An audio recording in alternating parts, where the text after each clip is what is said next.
और वहाँ पे बात कर रहे थे सूक्ष्मतरम कि जो भक्ति है वो सूक्ष्मतरम है, सूक्ष्मतर है। तो सूक्ष्म शब्द का हम पहले जो है मतलब समझ लेते हैं।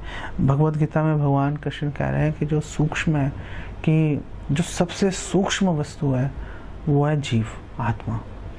और भगवान कह रहे हैं मैं ही हूँ। क्यों मैं ही हूँ?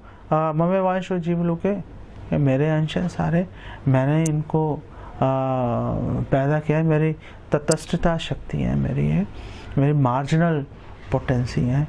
और क्योंकि ये सबसे सूक्ष्म है, और जब वो सूक्ष्म वस्तु अपने सूक्ष्मता के ऊपर ध्यान लगाती है तो ब्रह्म ज्योति में घुस जाती है।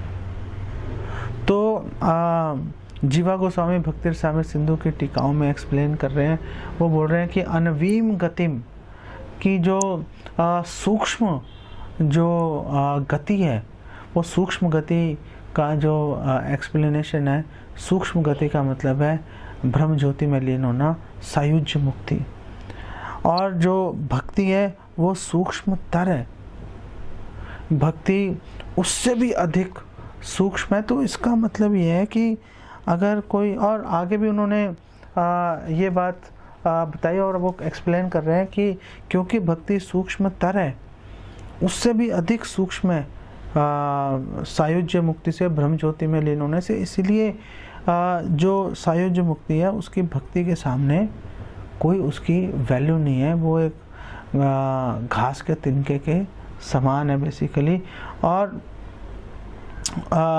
जीवा गोस्वामी कह रहे हैं कि एक भक्त है, जो भक्त है वो कभी भी ब्रह्म ज्योति में लीन होने की तरफ, सायुज्य मुक्ति जो सूक्ष्म वस्तु है, कभी भी उसकी तरफ आकर्षित नहीं होते, क्योंकि जो सूक्ष्म वस्तु जो सुविधा प्रदान करती है कि दुखों से मुक्ति, वो पहले से ही उससे मुक्त होते हैं।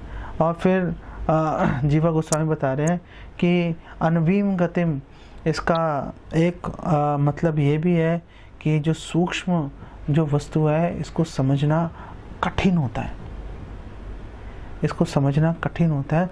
हर कोई कश्चिद् यतति सिद्धे, हर कोई अगर ब्रह्म ज्योति की भी बात करें, ऐसा नहीं है कि करोड़ों लोग लाइन में लगे हुए हैं, बहुत कम है वहाँ पर भी वो ब्रह्म ज्योति की तरफ जो आकर्षित हो रहे हैं वो लोग भी कम है बहुत। क्यों? क्योंकि मुश्किल है उसको समझना। और अगर हम ये अर्थ लें इसका, तो इस अर्थ के अनुसार जो भक्ति है, जो प्योर डिवोशन है, जो एकांतिक कृष्ण की शरण लेने की बात कर रही है, वो सूक्ष्म तरह का मतलब है कि वो और भी मुश्किल है उसको समझना। और नारद जी ने पहले बोला है तीसरे अध्याय में कि जो भक्ति और भक्तों का संग है वो अगम्य है, उसको समझना ऑलमोस्ट इम्पॉसिबल है, कोई उसको समझ नहीं सकता इस बात को। तो ये सारी बात जो है ये इससे कनेक्ट हो रही है। और मुंडक उपनिषद में लिखा है कि भगवान जो है, भगवान सूक्ष्म से भी सूक्ष्म है। तो जब भगवान सूक्ष्म से भी सूक्ष्म है तो फिर वो प्रश्न उठा रहे हैं कि एक भक्त उनको कैसे देख लेता है। मुंडक उपनिषद में ये प्रश्न उठा दिया और भक्ति विनोद ठाकुर वहाँ पे उसका आंसर दे रहे हैं। अब भक्ति विनोद ठाकुर कह रहे हैं एक भक्त भगवान को देख लेता है उस सूक्ष्मतर भक्ति के बल पर, और वो फिर प्रमाण दे देते हैं। भक्ति विनोद ठाकुर ने जो बात बोली है प्रमाण दिया है।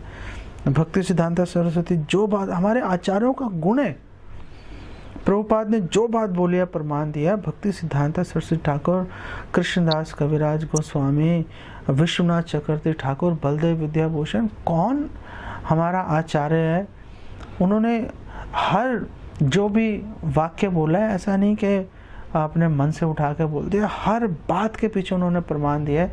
भक्ति रसामृत सिंधु में इनफैक्ट रूपा गोस्वामी ने इतनी भक्ति का विश्लेषण किया है और हर सूत्र, हर श्लोक के ऊपर उन्होंने प्रमाण दिया है, और कई बार तो एक से ज़्यादा प्रमाण दिए हैं, चाहे ग्रंथ विस्तृत हो जाए उसकी कीमत पर भी। तो हमारे आचार्य प्रमाण देते हैं हर चीज़ के लिए।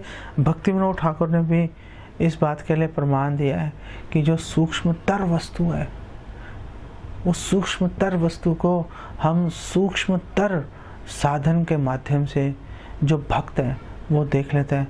और उन्होंने ब्रह्म संहिता का बहुत ही फेमस वो श्लोक कोट किया था, प्रेमांजन छुरित भक्ति विलोचनैना संता सदैव हृदयेषु विलोकयन्ति। जिसने अपनी आंखों में प्रेम का सुरमा लगा दिया, जिसने ये जो सूक्ष्मतर वस्तु है कृष्ण भक्ति अपने जीवन में जो उतार के ले आया, वो जो व्यक्ति है वो व्यक्ति सूक्ष्मतर वस्तु को, क्योंकि उसके पास सूक्ष्मतर साधन है, तो वो सूक्ष्मतर वस्तु अर्थात भगवान कृष्ण को वो देख लेता है। संता सदैव हृदयेषु विलोकयन्ति। ऐसा नहीं कि देखा एक क्षण के लिए लोप हो गए भगवान, नहीं, सदैव विलोकयन्ति, हमेशा भगवान का सहर्ष जो एक भक्त है वो दर्शन करता रहता है।